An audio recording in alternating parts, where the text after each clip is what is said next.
Assalamualaikum warahmatullahi wabarakatuh. Selamat sore Sobat Dakwah. Kembali lagi dengan saya Nurul di acara obrolan Islam Inspiratif bersama Temukan Islam Inspiratif. Pada kesempatan sore hari ini, seperti biasa kita akan selalu mengundang narasumber ya. Narasumbernya kali ini datang dari Unit Pelayanan Teknis ya, UPT Pengembangan Karir ya. Beliau ini selain di UPT Pengembangan Karir, beliau juga sebagai akademisi dan dosen ya di prodi BKI terutama. Buat Sobat Dakwah yang sudah masuk di kelasnya prodi BKI ya di UIN Saizu Purwokerto terutama sudah otomatis nggak asing lagi nih dengan Bu Zahra Tika Zalafi MSI. Selamat sore Bu Zahra. Sore. Gimana kabarnya? Alhamdulillah baik. Alhamdulillah. Puasanya lancar? Alhamdulillah sampai saat ini masih Luar lancar. biasa. Oh iya, ini Sobat Dakwah, Bu Zahra ini kebetulan lagi hamil. Jadi otomatis akan mengusahakan untuk full puasa gitu ya. Jadi biarpun kita lagi hamil nggak mengurangi semangat untuk berpuasa. Iya karena dong. aman ya. Aman, alhamdulillah. Oke, Sobat Dakwah juga harapannya dimanapun berada puasa masih tetap lancar ya, dan seperti biasa ngabuburit akan selalu ditemani oleh obrolan Islam inspiratif.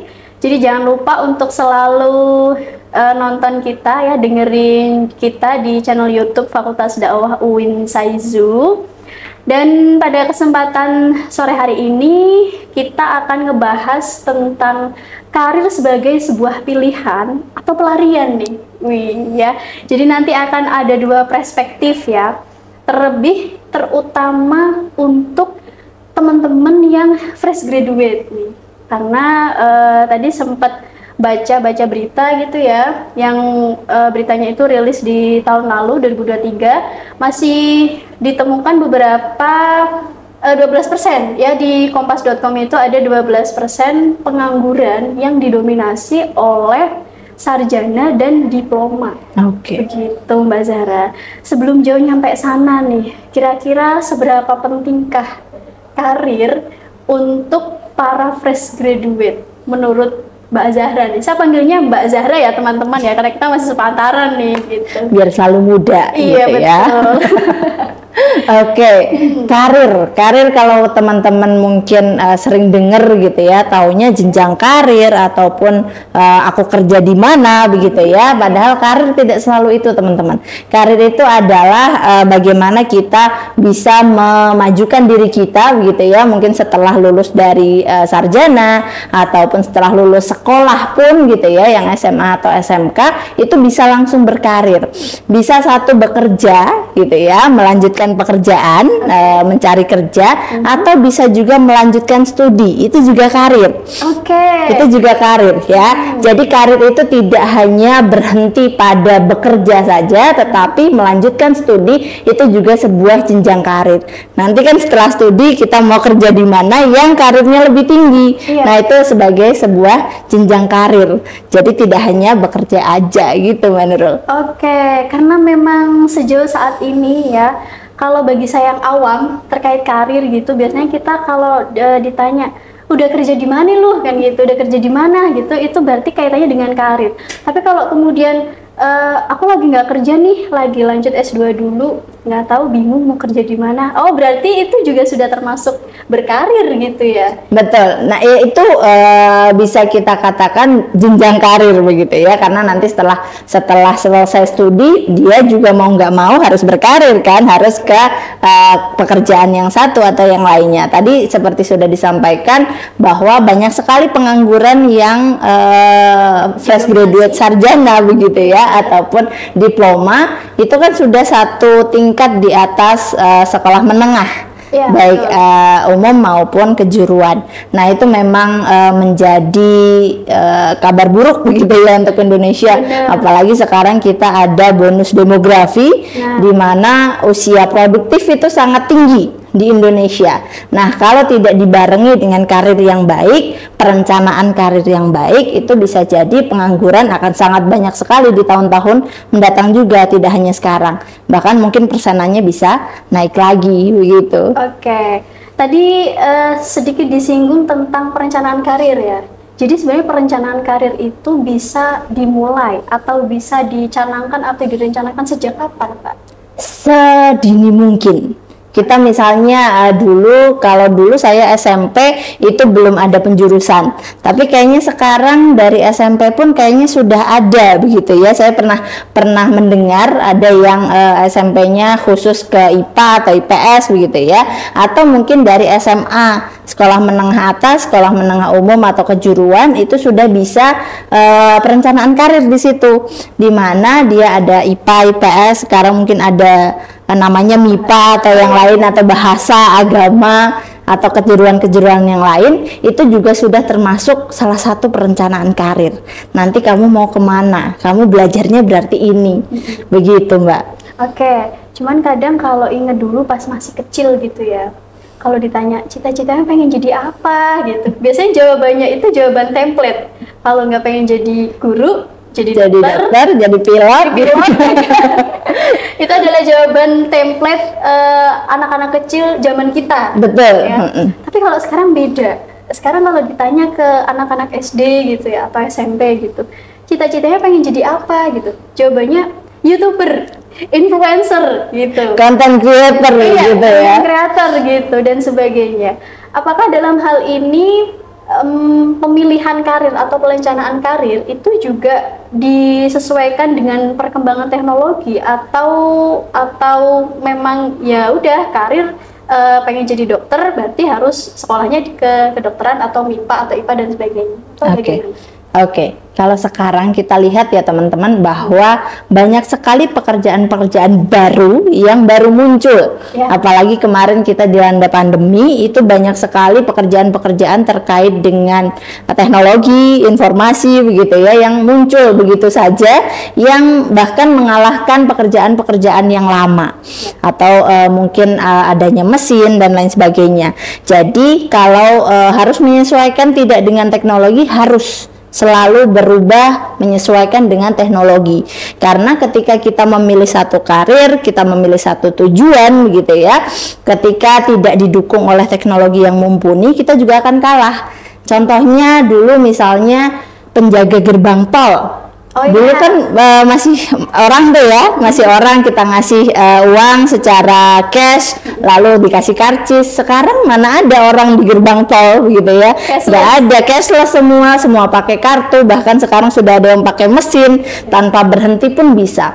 Nah, pekerjaan-pekerjaan yang tereliminasi tersebut itu yang tidak ingin kita jadikan karir, begitu kan? Iya benar. Tidak ingin kita jadikan tujuan yang nantinya akan hilang. Makanya sekarang banyak itu muncul pekerjaan-pekerjaan yang banyak menggunakan teknologi. Jadi dimanapun kamu berada bisa. Contohnya mungkin yang sering muncul di feed teman-teman gitu ya, di Instagram, yang di feed Sobat Dakwah sekalian, itu mungkin ada virtual assistant, content creator, tadi yang disebutkan YouTuber dan lain sebagainya. Itu kan karena mengikuti perkembangan teknologi.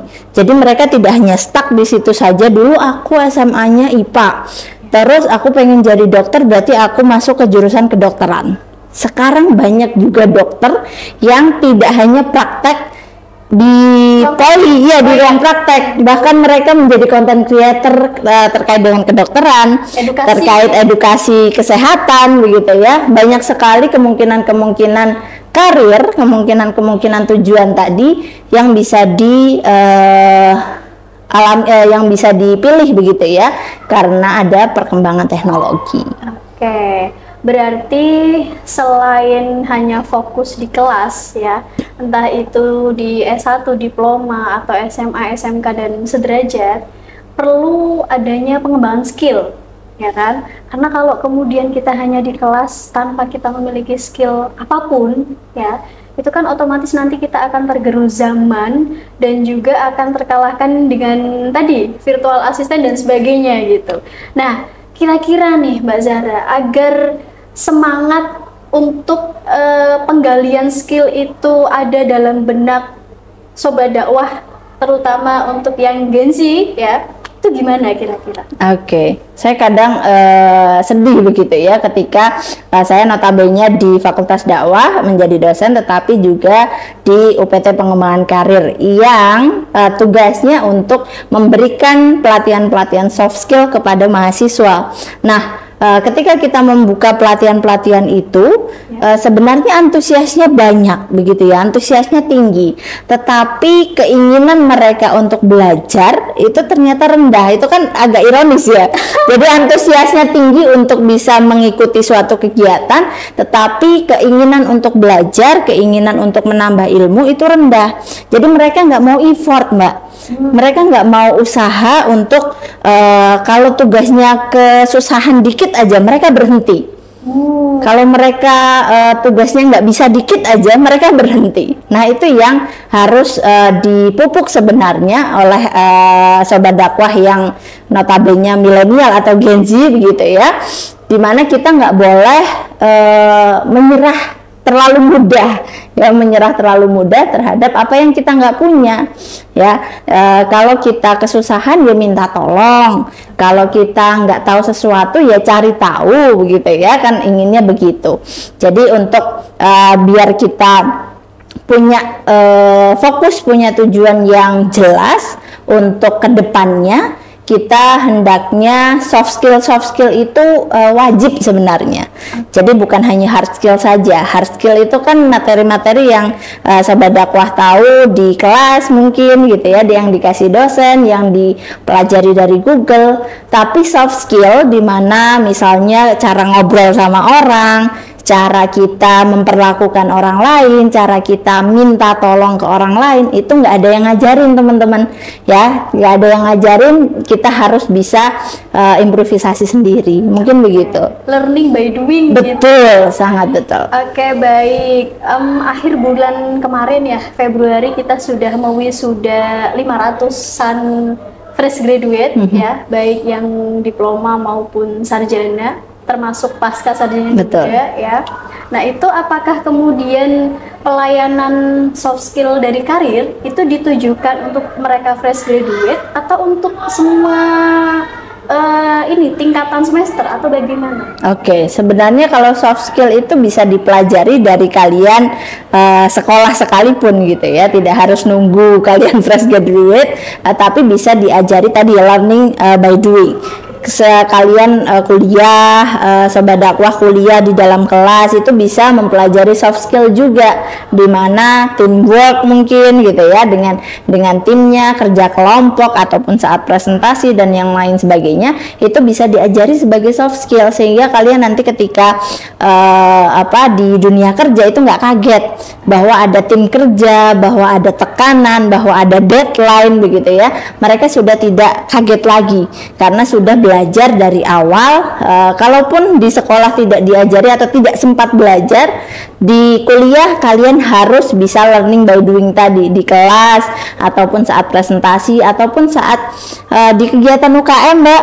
Ya, di kegiatan UKM ataupun dengan teman-teman, itu bisa mengajarkan soft skill yang dibutuhkan di dunia kerja. Dan kalau dari UPT Karir, untuk pelatihan soft skill tidak hanya untuk S1 saja sebenarnya, tidak hanya untuk fresh graduate saja, tapi dari mahasiswa semester 1 pun bisa ikut. Semuanya bisa ikut. Mengenai info pendaftarannya atau rekrutmennya itu di-share di mana? Jadi ini sekaligus promosi ya? Ya, betul, boleh. Silakan. Oke, ada Instagramnya teman-teman, UPTPK Winsaizu, silakan dicari di Instagram begitu ya. Biasanya kita info-info pelatihan ataupun ada yang terakhir baru-baru ini ada dari Karir Lab, itu hampir setiap 2 minggu sekali ada pelatihan, baik dari dunia kerja ataupun soft skill ataupun seperti bikin CV, itu kita ada semua gitu ya. Jadi silahkan kepoin Instagram kami, semua info ada di situ. Oke, sampai dengan sejauh ini setiap kali ada pelatihan ada berapa banyak mahasiswa yang mengikuti? Oke, kalau berapa banyaknya mungkin karena ada kuota juga begitu ya. Jadi memang dibatasi ya? Karena ada anggaran tadi.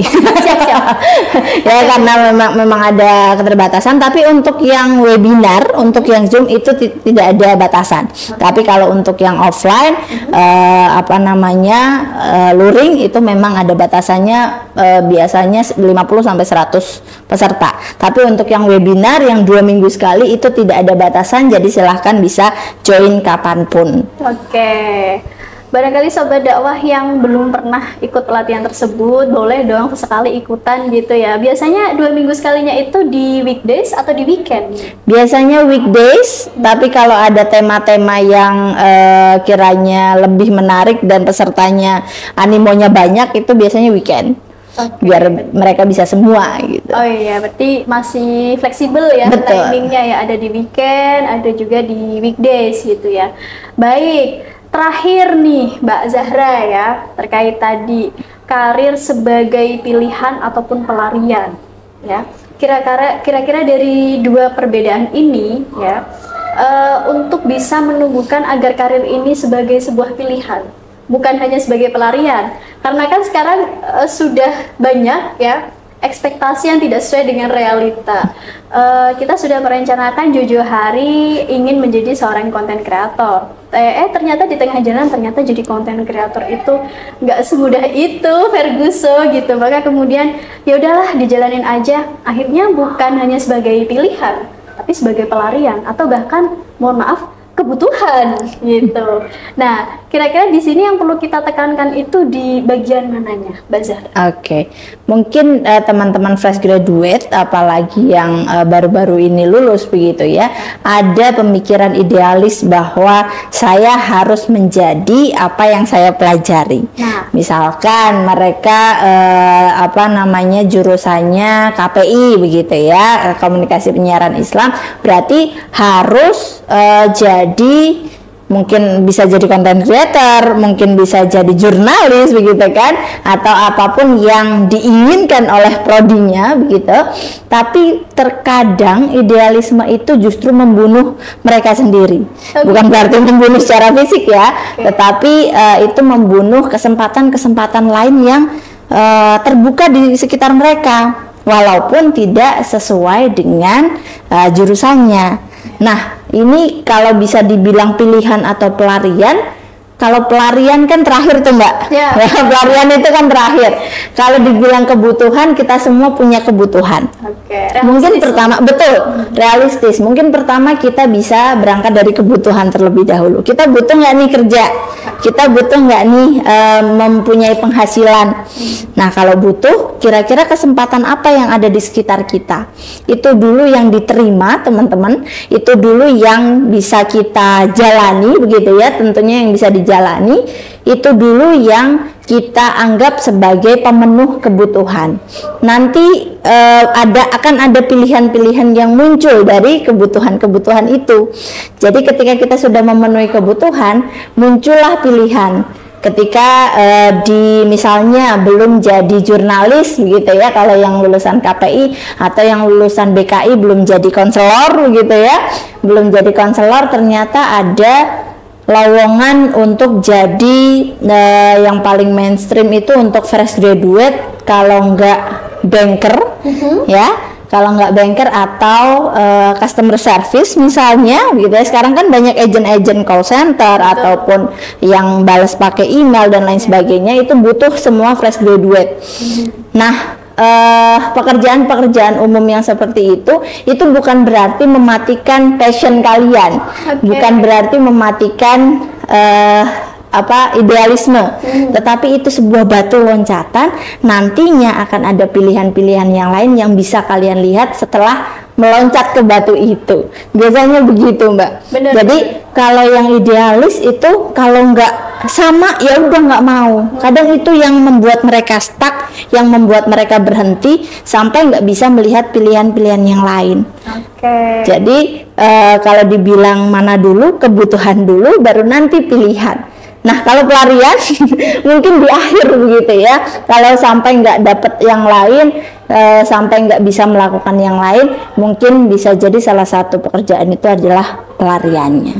Mungkin begitu. Ya. Kebetulan sebelum di sini ya Mbak Zahra, saya juga dulu sempat jadi call center juga gitu. Sama Mbak, saya juga. Sama ya, berarti kita sama. Kita sama ya. Nah ternyata call center itu juga paling booming, dan memang kalau disebut sebagai sebuah batu loncatan itu memang tepat sih. Jadi jangan sampai kemudian buat sobat dakwah yang udah terjun di dunia call center, jangan sampai dia nyaman. Serius, itu bahaya kalau kemudian sobat dakwah nyaman. Betul. Gitu ya. Itu cukup sebagai batu loncatan aja, jangan kemudian menjadi nyaman, karena kalau nyaman itu apa ya, jam kerjanya juga nggak beraturan kan gitu.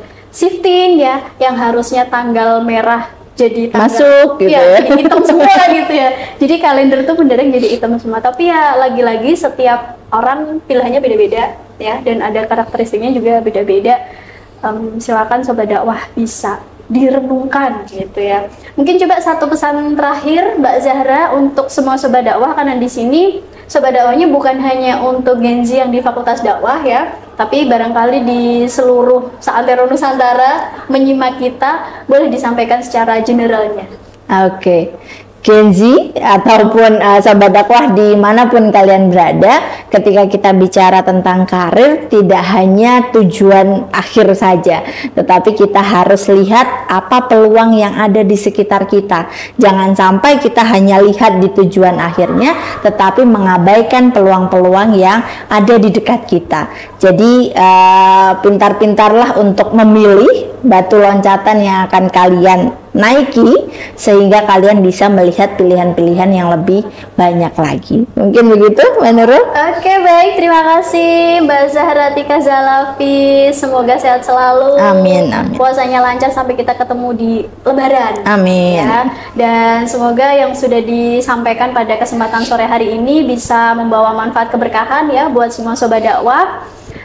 Sebelum ditutup, jangan lupa sobat dakwah dimanapun berada untuk selalu klik like dan subscribe YouTube channel kita di Fakultas Dakwah UIN Saizu, karena di sini selama Ramadan setiap hari kita akan menyampaikan tema-tema Islam inspiratif begitu. Oke, cukup sekian, mohon maaf atas segala kekurangan. Selamat ngabuburit, selamat menunggu azan maghrib. Kenal dirimu untuk mengenal Tuhanmu. Wassalamualaikum warahmatullahi wabarakatuh. Terima kasih, selamat sore.